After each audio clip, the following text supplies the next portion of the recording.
레위기서 8장 22절로 36절의 말씀.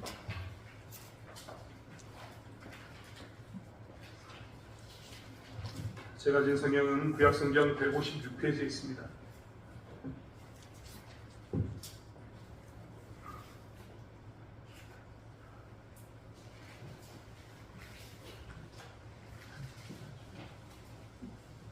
레위기서 8장 22절부터 36절의 말씀을 드렸으면 한 목소리로 함께 합독하겠습니다.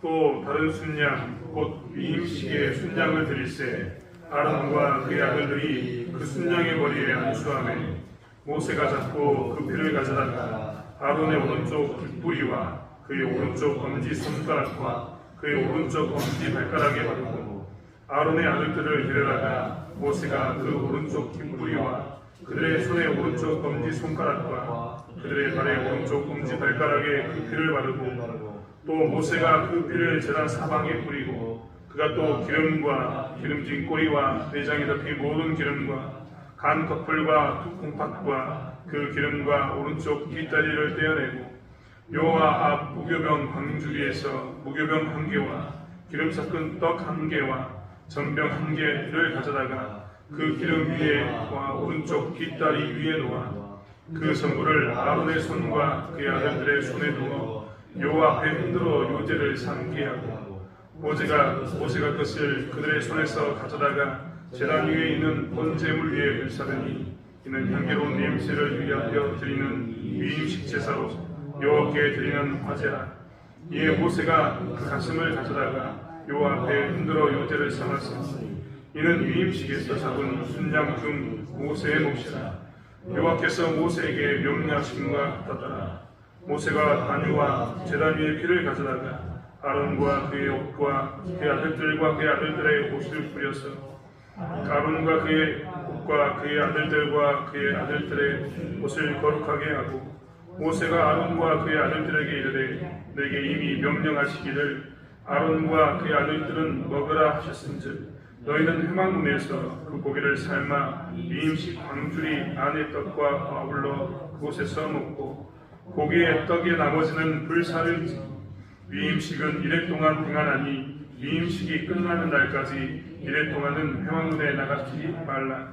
오늘 행한 것은 여호와께서 너희를 위하여 속죄하시려고 명령하신 것이니 너희는 7주야를 회막문에 머물면서 여호와께서 지키라고 하신 것을 지키라.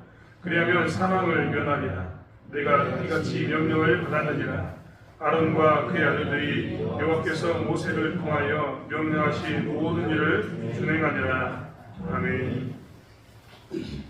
우리는 지난 시간과 오늘 통해서 레위기 8장에 있는 위임식을 가지고 이야기하고 있습니다.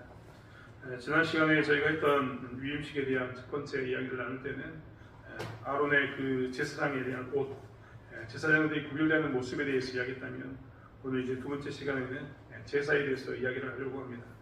사실 위임식이라고 했던 이 위임식에 해당하는 이 기간에는 제사를 여러 번 드렸습니다만 특별히 오늘 위임식이라고 했던 이 진행한 절차 가운데서 전체적인 순서를 이야기하면 제일 먼저는 정결의식을 가져야 합니다. 그들은 목욕을 해야 되는 거죠. 그리고 난 다음에 그들에게 기름을 붓습니다. 그리고 난 다음에 뭘 하냐면 위임식 가운데서 중요한 절차인 속죄제를 제일 먼저 드립니다. 이거는 숫송아지 한 마리를 데려다가 속죄제를 지내게 되는 겁니다. 그리고 두 번째로는 순양을 데려다가 번제를 드립니다. 그리고 또 한 마리의 순양을 가져다가 뭘 하냐 화목제, 우리가 이야기하는 오늘 본문에 있는 위임제를 드리게 되는 겁니다. 그리고 그것이 끝나면 무엇을 하느냐, 그들은 기름과 피를 옷에 뿌리는 의식을 갖습니다. 그리고는 그것이 끝나면 마지막으로 음식을 나눠 먹습니다. 7일 동안 그들은 이후에 계속 장막에 머물면서 또한 이렇게 매일매일 번제를 드림으로 속죄제를 드림으로 그들 하나님께 이 7일 동안의 시간을 계속해서 이 위임식에 할애하고 살았어야 했습니다. 이게 이 제사장들이 하고 있는 위임식입니다. 지난 시간에도 제가 이 이야기를 통해서 이야기했던 것처럼 그 전에는요 제사장이라고 했던 특별한 직무가 구별되어 있지 않았습니다.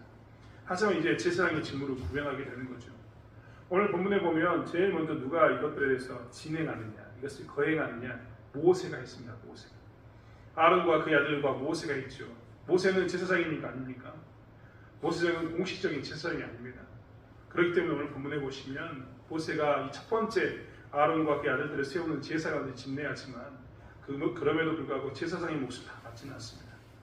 아무튼 이렇게 모세에 의해서 제일 처음 아론과 그의 아들들이 제사장이 되는 공식적인 행사가 진행되고 있다는 겁니다.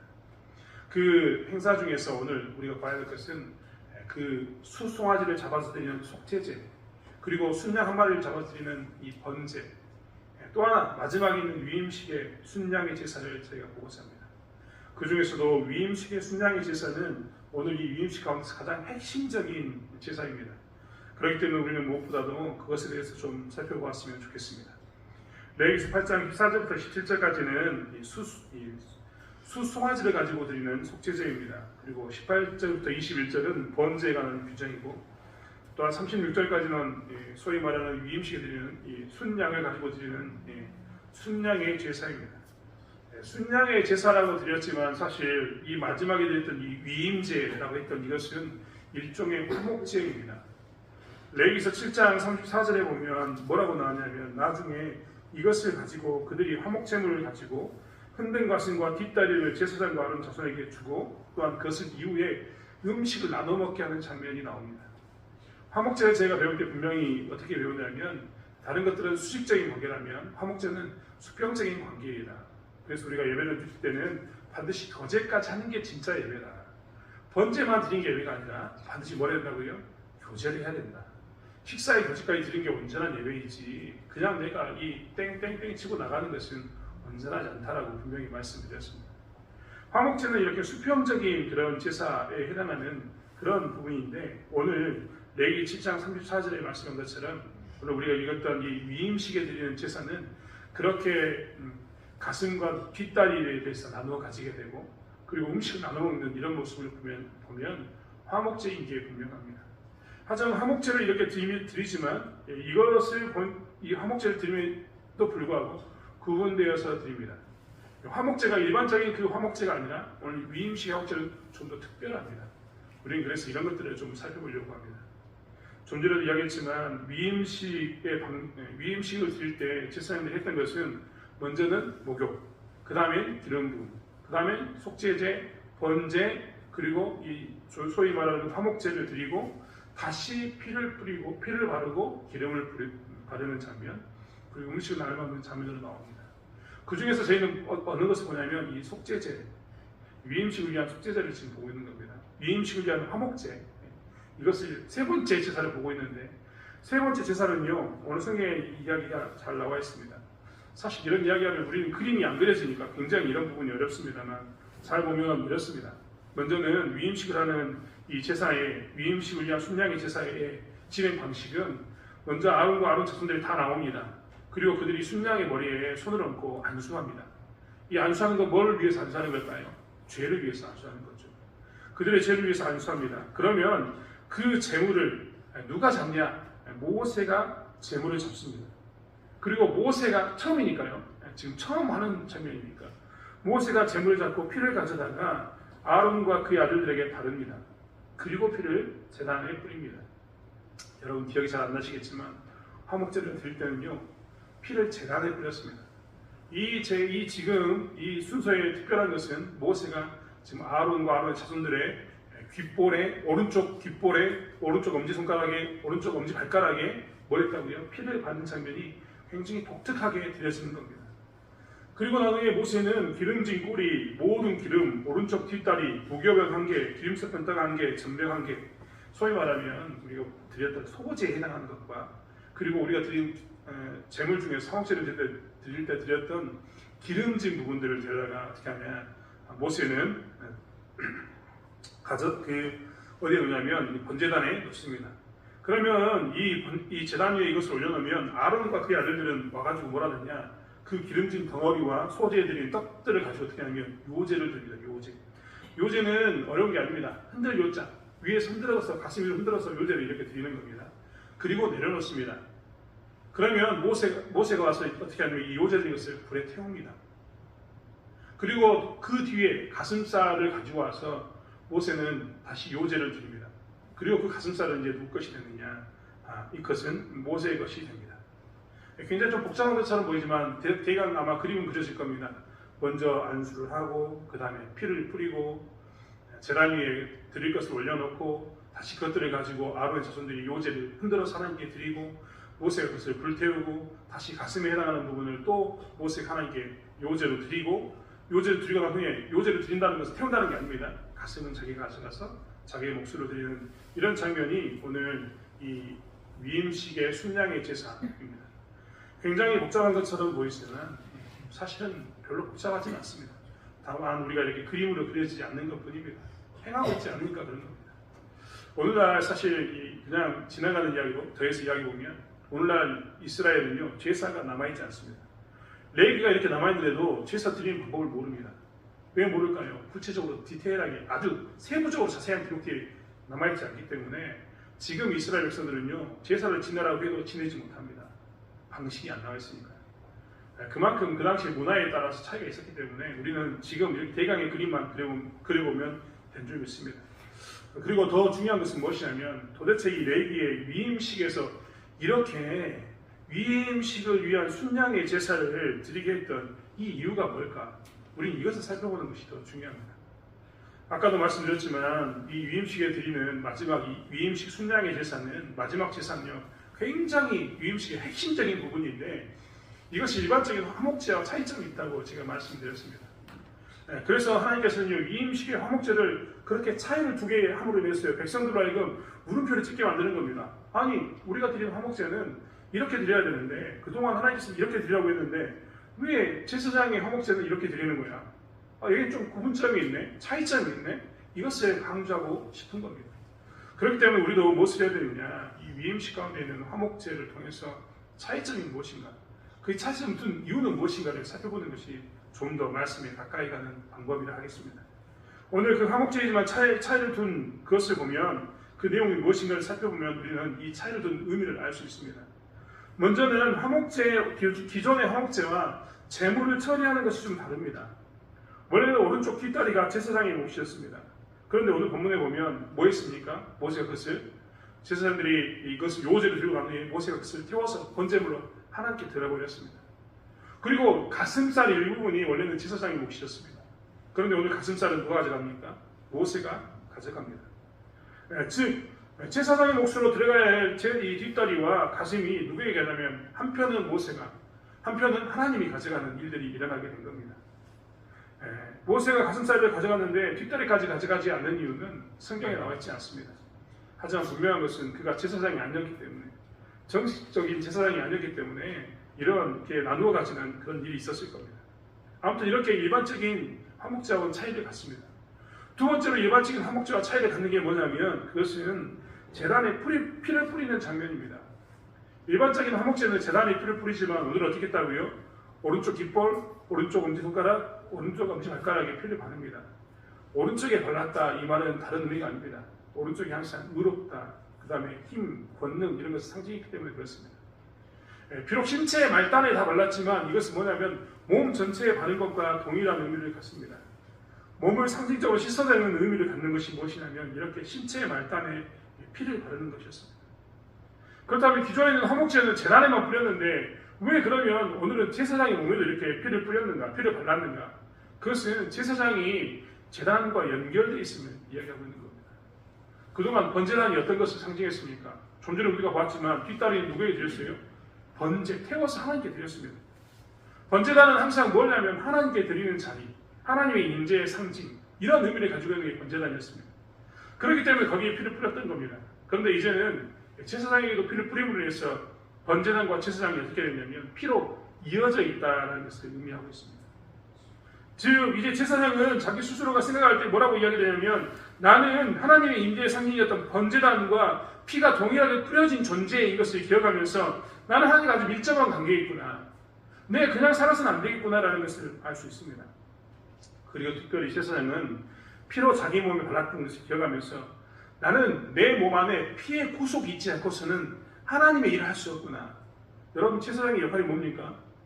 백성과 하나님 사이의 중보자 역할이었습니다. 백성과 하나님 사이의 중보자 역할하는 사람이 뭘 기억했다고요? 내 몸에 발라진 피를 기억해야 되는 겁니다. 내 깃볼에, 내 엄지손가락에, 내 발가락에 번제단에 피가 뿌려진 것처럼 피가 뿌려져 있다. 나는 이 중보자 역할을 감당하기 위해서 뭘 한다고요? 피의 구속 가운데 있어야 되는구나. 내가 항상 이 피 바른 가운데 있어야 되는구나 라는 것을 그들은 기억하게 되는 겁니다. 사실 그렇기 때문에 이 위임식의 화목제를 통해서 하나님께서 구분해 놓는 것은 무엇이냐면, 제사장은 백성과 하나님 사이에서 제사장의 중보자 역할을 감당할 때 제사장은 피의 구속 없이는 거룩하신 하나님을 상대할 수 없다라는 것을 이야기하고 있는 겁니다. 우리는 하나님의 임재의 상징으로서 세상과 연결되어집니다. 제사장이 마치 백성과 하나님 사이에 이 하나님의 임재의 상징으로서 연결되는 역할을 감당했던 것처럼, 그렇지 않습니까? 백성들은 제사장을 통해서 하나님이 계시는구나 라는 것을 보게 되고, 백성들은 제사장을 통해서 하나님께 나가게 됩니다. 늘 이 제사장은 무엇을 강조해 주냐면 하나님의 임재를 계속해서 강조해 주는 겁니다. 하나님 안에서의 그 하나님과의 중보적 역할을 강조해 주는 것이 무엇이냐면 이 제사장의 모습이었다는 겁니다.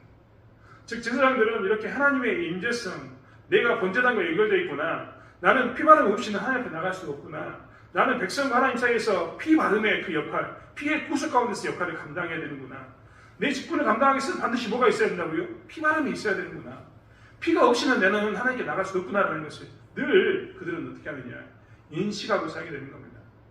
즉 자신의 정체성은 뭐였냐면 우리가 피를 발랐기 때문에 우리가 제사장이 되었어라는 그 의미를 갖게 되는 겁니다. 여러분, 이스라엘 백성들의 12지파가 있었는데 그 중에 레위지파를 하나님께서 선택하셨습니다. 레위지파가 더 도덕적이어서 선택했습니까? 레위지파가 좀 더 의로워서 선택했습니까?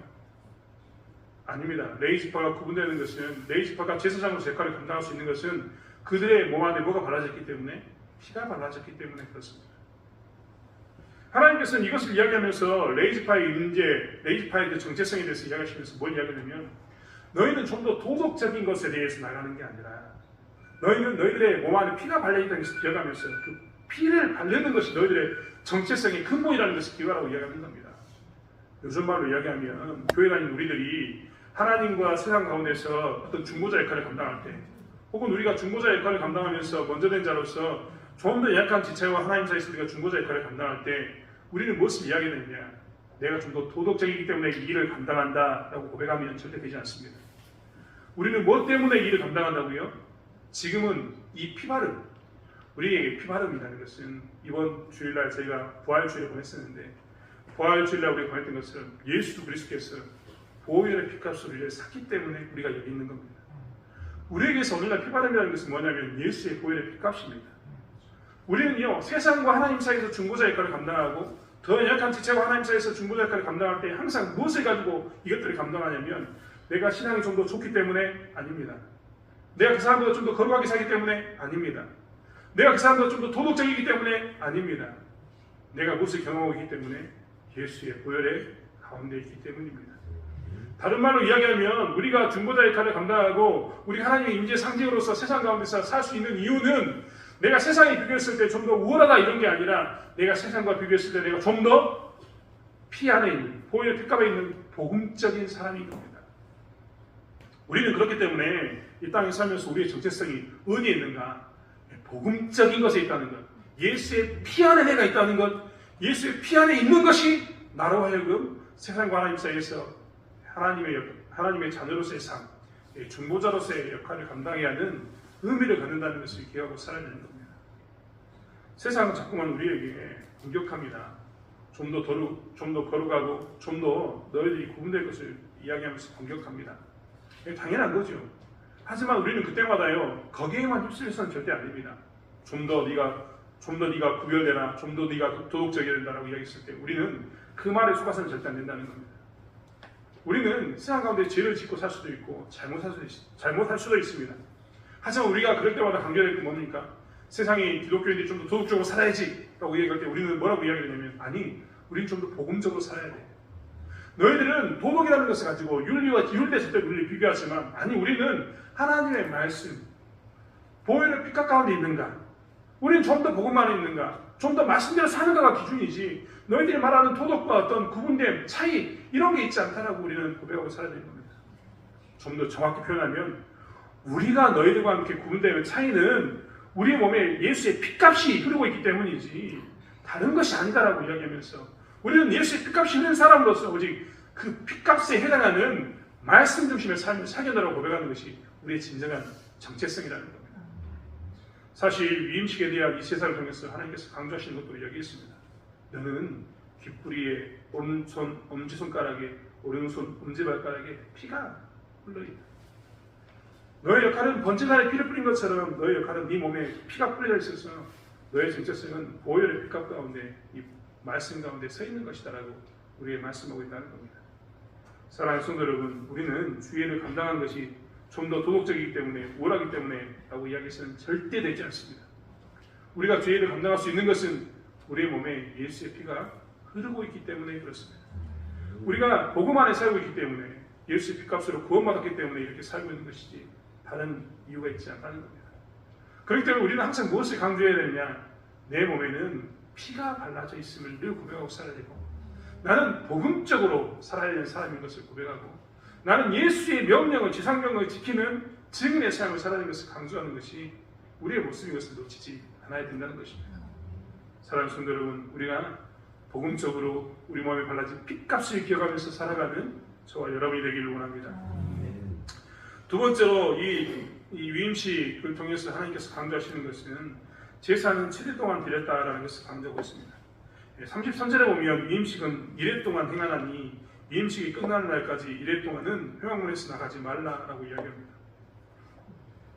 위임식이 드려지고 난 후에 이제 사람들은 다 돌아갔을 겁니다. 그런데 이 임식을 드리는 사람들만 어디에 남아있었냐고요? 아론과 그 아들들은 회막을 떠날 수가 없습니다. 며칠 동안이요? 7일 동안. 그럼 7일 동안 뭐 했을까요? 사실 7일 동안 뭐 했는가에 대해서는 출애굽기 29장에 나와 있습니다. 오늘 위임식에 대한 이야기는 출애굽기 29장에도 분명히 나와 있기 때문에 그렇습니다. 출애굽기 29장 35절, 36절, 37절의 말씀에는 이렇게 기록되어 있습니다. 너는 내가 내게 한 모든 명령대로 아론과 그의 아들들에게 그같이 하여 1회 동안 위임식을 행하되 매일 수송아지 하나로 속죄하기 위하여 속죄제를 드리며 또 제단을 위하여 속죄하여 깨끗하게 하고 그것에 기름 부어 거룩하게 하라. 너는 1회 동안 제단을 위하여 속죄하되 거룩하게 하라. 뭐라고 이야기하냐면 7일 동안 너희들은 장막문을 떠나지 못한다 라고 이야기하면서 아론과 그의 아들들은 7일 동안 남아있을 것을 이야기합니다. 다른 사람들은 다 집에 갑니다. 이제 그들만 남아서 뭘 한다고요? 매일같이 수송아지 하나로 속죄제를 드려야 합니다. 그들은 매일같이 수송아지 한 마리를 가지고 속죄제를 드리는 겁니다. 며칠 동안요? 7일 동안. 그들은 7일 동안 회막문을 떠나지 못하고 남들은 다 집에 갔는데 그들은 어떻게 되냐면 7일 동안 계속해서 속죄제를 드림으로 제단을 씻고 자기를 씻었어야 했습니다. 그들은 7일 동안 절대 떠날 수 없습니다. 오늘 본문은 뭐라고 이야기했냐면 그렇게 함으로 해서 그들의 생명을 얻을 수 있음을 이야기하고 있습니다. 계속해서 그들은 7일 동안 속죄제를 드리면서 뭘 경험하고 살아야 되느냐. 백성들은 다 집으로 갔지만 자기들은 하나님의 뜻을, 하나님의 임재를 경험하는 삶을 살았어야 했던 겁니다. 이임축의 모든 사람은 집에 갔지만 그들은 매일 속죄제를 드리면서 다른 사람들과 구분된 임재를 경험하게 되는 겁니다. 다른 사람들과 구분된 7일의 삶을 살고 있는 겁니다. 그들은 이 사건 이후에는 어떻게 살아야 되냐. 매일 아침과 저녁에 상번제를 드렸어야 했습니다. 저녁에 양을 잡아서 어떻게 되냐. 번제를 드립니다. 그리고 그 다음날 아침에 다시 한번 그것을 가지고 드립니다. 저녁에 잡은 이유는 우리하고 날짜 개념이 다르기 때문에 그렇습니다. 아무튼 그들은 계속해서 뭘 해야 되냐. 계속해서 이렇게 하나님의 임재를 경험하는 매일매일의 상번제, 매일 드린 제사를 지냈어야 했고 이렇게 7일 동안 속죄제를 드렸어야 했던 겁니다. 이렇게 해서 그들은 뭘 했느냐. 성경은 이야기하고 있습니다. 이렇게 하면 너희들이 어떻게 되냐면 오늘 본문에 이야기한 것처럼 그들은 하나님을 만나는 일들 가운데 서게 되는 겁니다. 출애굽기 29장 42절에서도 그렇기 때문에 이렇게 이야기합니다. 이는 너희가 대대로 요 앞 회막문에서 늘 드릴 번제라. 내가 거기서 너희와 만나고 내게 말하리라. 하나님의 음성을 듣고 하나님의 음성, 하나님의 교제를 나누는 시간을 갖게 되는 겁니다.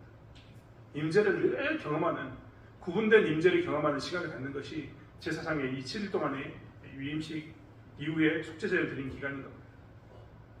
많은 사람들이 우리가 중보자로 살 때, 제사장으로 살 때, 이 땅에 살 때 많은 질문을 던집니다. 그러면서 왜 우리는 매일 상번제, 소위 말하면 아침, 저녁과 아침에 드렸던 제사처럼 우린 이런 모양의 예배를 드려야 되냐라고 묻는 사람들이 존재합니다. 다른 말로 조금 더 쉽게 이야기하면 왜 우리는 새벽 기도를 드려야 되는가? 우리는 왜 매일 기도해야 되는가? 새벽 기도에 나오지 않더라도 우리는 왜 매일 하나님의 말씀을 봐야 되는가? 많은 사람들이 이것에 대해 질문을 던집니다. 그렇지 않습니까? 어떤 사람이 목사님 저에게 이야기하면서 그렇게 이야기한 걸 저는 정말 많이 들었습니다. 미국은 일주일에 딱 한 번 예배드립니다. 주일날 오전에. 나머지는 자유합니다. 물론 그들은 개인적으로 하나님의 말씀 묵상하는 사람도 있겠지만 우리처럼 새벽 기도가 없습니다. 주일 저녁 예배도 없습니다. 수요일 예배도 없습니다. 네. 그들은 정말 어떻게 보면 자유하게 삽니다. 그렇기 때문에 미국에 갔다 왔던 사람이나 다른 나라에 갔다 왔던 사람들이 목사님 저에게 묻습니다. 아니 왜 굳이 우리는 새벽 기도를 드립니까? 우리 왜 굳이 기도회가 이렇게 많고 예배가 많습니까? 한국교회는 왜 이런 겁니까? 라고 저에게 묻습니다. 하지만 사실 그것은 굉장히 어리석은 질문입니다. 레위기의 제사를 통해서 특별히 제사장의 위임식의 제사를 통해서 우리에게 보여준 것은 무엇이냐면 제사장은 앞으로 어떻게 살아야 되는 겁니다. 그들은 남들과 다르게 7일 동안 속죄제를 계속해서 드리고 살아야 됩니다. 그리고 그 이후에는 매일매일 어떻게 된다고요? 상번제를 드리고 살아야 됩니다. 그리스도인으로서 중보자 역할을 감당하기 위해서 우리는 이렇게 매일매일 남들과 구별된 임재를 경험하고 살아야 됩니다. 그것이 오늘 이 유임식에 드리는 화목제의 구별된 7일에 관한 이야기인 겁니다. 여러분 우리는요 그렇기 때문에 사실 오히려 무엇을 반문해야 되냐면 너는 왜 매일매일 하나님께 드리는 상번제를 드리지 않느냐? 왜 너는 매일매일 하나님과 만나는 그 기도 시간과 말씀을 보는 시간을 어겨서 하나님을 매일매일 보는 그 시간을 네가 떠나서 사는가를 질문하고 살아야 되는 겁니다. 오히려 그들의 문화를 가지고 와서 우리에게 이야기하면서 왜 한국 교회만 예배를 드냐 이렇게 질문할 게 아니라 왜 세상은 왜 다른 곳은 매일매일 하나님을 만나는 특별히 구별되는 임재의 상징의 시간을 갖지 않는가에 대해서 질문해야 된다는 겁니다. 사실 우리는 그렇기 때문에 오늘 본문을 통해서도 분명히 알 수 있습니다. 예배를 드리지 않는 것, 기도하지 않는 것, 매일의 제사를 드리지 않는 것은 기본적인 소임을 놓치고 있는 겁니다. 그렇지 않습니까? 제사장으로서 하나님께서는 분명히 이야기하고 있지 않습니까? 너는 남들과 달라서 7일 동안 행화물을 떠나지 말아야 되고 7일 동안 소송아지를 드려서 너는 속죄제를 드려야 되고 그 이후에는 매일매일 상번제를 드려서 하나님의 임재를 늘 경배해야 된다. 정결하게 한 너는 그 정결을 유지하기 위해서 매일매일 상번제를 통해서 하나님의 임재를 계속해서 누리고 살아가는 게 앞으로 너의 소임이다라고 분명히 이야기했는데 우리가 정작 매일매일 하나님 만나는 그 소임을 감당하지 않으면서 하나님의 임재를 경험하는 특별한 시간을 갖지 않으면서 오히려 반문하기를 왜 그 시간을 가져야하고 묻는다면 그것이 어리석은 질문이라는 겁니다. 하나님은 그렇기 때문에 너에게 이 임식을 통해서 제사장들에게 분명히 이야기합니다. 세상은 집으로 돌아갈 수 있다. 하지만 제사장인 너희들은 중보자 역할을 감당한 너희들은 매일매일의 소임을 감당하게 되는 것이고 그것이 너희들의 차이이다. 구분됨이다라고 이야기하고 있는 겁니다. 세상은 집으로 돌아갔을 때 너희들은 7일 동안 수송아지 잡아서 속죄제를 드려야 되는 것처럼 너희들의 인생은 그들과 다른 삶, 구분된 삶을 살기 때문에 매일매일 기도하는 삶, 예배하는 삶을 놓치지 말라라고 하나님께서 강조하고 계십니다. 율법적으로 우리는 새벽 예배를 지켜야 된다 이 이야기를 하는 게 아닙니다. 어디 있든 간에 우리가 매일매일의 삶 가운데서 이렇게 아침과 저녁으로 하나님께 드리는 이 구분됨을 놓치고 있다면 구별된 하나님의 임재의 그 시간을 갖지 않고 있다면 그것이 우리에게 문제가 되는 겁니다. 저희는 다음 주가 되면 다시 오후 2시에 모여서 기도할 겁니다. 사실 우리 권사님들처럼 기도 열심히 하시고 집사님처럼 열심히 하시는 분이 없습니다. 이분들은 젊었을 때부터 기도의 사람들이었고 모였다면 기도하는 사람들이었고 일 끝나면 교회에 모여서 기도하는 사람들이 이분들입니다. 집에서 잠자는 시간보다 교회에서 잠자는 시간이 훨씬 많았던 것을 저는 너무나 많이 들어서 알고 있습니다. 그런데 지금 우리가 눈이 어두워지고 걸음걸이가 불편하니까 못 나와서 기도 자리를 못 지키는 겁니다. 그렇다고 해서 우리가 기도를 쉴 수 없게 우리는 월요일 매달 첫째 주간만큼은 2시에 기도를 좀 하자라고 말씀드렸습니다. 제가 말씀 이렇게 안 드려도요. 제가 하는 권사님은 매일 새벽마다 일어나가지고 예배 드리고 말씀 보고 정해진 시간에 기도하는 분이 계신다는 건 너무나 잘 알고 있습니다. 여기 계신 권사님들이 다 기도하고 있다는 건 너무 잘 알고 있습니다. 하지만 우리가 모여서 이렇게 하나님의 구별된 임재의 시간을 가지면 세상이 우리의 구별됨을 보게 됩니다. 또한 우리는 그것을 통해서 뭐합니까? 나는 그리스도인이요. 나는 이렇게 임재된 구별된 시간을 가져야 할 사람이요라는 것을 드러내고 외치는 자의 삶을 살게 되는 겁니다. 그것이 우리의 소임이고 우리의 기본적인 본분이기 때문에 그렇습니다. 많은 사람들이 아침과 저녁에 이렇게 드리는 상번제를 드리는 이런 제사처럼 드려야 되는 기도의 시간과 말씀을 보는 시간을 갖지 않는 것에 대해서 그럴 수도 있지 라고 넘어갔지만 우리 제사장은 그게 뭐라고요? 선택사항이 아닙니다. 반드시 해야 되는 것. 매일매일 빼먹고 해서는 되지 않는 것. 일반 백성은 그냥 돌아가지만 나는 7일 동안 더 구분되어 있어야 되고 매일매일 구분되어야 되는 것이 제사장의 역할이라는 것을 강조하고 있는 겁니다. 사랑하는 성도 여러분, 우리가 이것을 놓치지 않았으면 좋겠습니다. 오히려 기본적인 이해를 감당하지 않는 것이 우리에게 아픔으로 다가가고 어떻게 하면 내가 말씀을 볼까? 어떻게 하면 내가 이 기도의 시간을 지킬까? 어떻게 하면 내가 예전처럼 할 수 없지만 지금 나의 삶 가운데서 하나님께 이 구별된 시간을 드릴까를 고민하면서 하나님의 인재를 경험하는 구별된 시간을 갖는 삶을 살아가는 저와 여러분이 되기를 원합니다. 이것이 신자의 모습이라는 겁니다. 오늘 하나님께서는 그렇기 때문에 이 임식을 통해서 두 가지를 강조하고 있습니다. 너는 구별된 인재의 시간을 갖는 것을 당연히 여기고 이것을 지켜라 라고 이야기하고 계십니다. 또한 너의 몸 가운데는 보혈의 핏값이 지켜 달려있음을 이야기하면서 너희들은 세상 가운데서 이 보혈의 핏값으로 구분되라, 복음적으로 구분되라, 말씀으로 구분되라 라고 이야기하면서 그것을 가지고 세상과 싸울 것을 이야기하고 있음을 보게 됩니다. 그것이 없이는 세상 사이에서 중보자가 될 수 없음을 우리에게 말하고 있는 것을 다시 한번 기억하는 저와 여러분이 되었으면 좋겠습니다. 우리는 핏값 가운데 있는 사람이고 매일매일 구별된 삶, 하나님의 임재를 경험하는 구별된 시간을 가져야 할 존재라는 것을 놓치지 않는 저와 여러분이 되길 원합니다. 기도하겠습니다. 하나님, 우리의 삶 가운데서 하나님만을 바라보게 도와주시고 하나님 은혜 가운데 설 수 있는 저를 되게 도와주실 줄 믿습니다. 가끔은 우리도 모르는 사이에 피곤하면 오늘 기도한 일을 생략할 때가 있고 분주하면 하나님께 예배드리는 말씀을 보는 시간을 생략할 때가 있습니다. 하지만 오늘 다시 한번 제사장의 모습을 통해서 우리는 어떻게 살아야 되는가, 구별된 임재의 시간을 가져야 되는 것을 보게 됩니다. 또한 아버지 하나님, 저희가 세상 가운데 살 때에 무엇으로 우리를 구분할 것인가, 핏값으로 우리를 구분하신 하나님을 기억하며 우리가 복음적으로 말씀으로 구분되어야 됨을 보게 됩니다. 이러한 삶을 살 수 있도록 붙잡아 주실 줄 믿습니다. 이제 예배 후에 나가면 우리 다시 세상에 나가서 3일간을 싸워야 합니다. 이 시름 가운데 하나님, 우리가 다시 한번 보혈의 핏값 가운데서 하나님과의 구별된 시간 안에서 하나님의 말씀을 순종하여서 승리하는 삶을 살 수 있도록 저희를 사용하여 주시옵소서. 이 땅에서의 제사장의 역할, 중보자의 역할을 잘 감당하는 저희들 되게 하여 주시옵소서. 감사드리며 예수님의 이름으로 기도드렸습니다.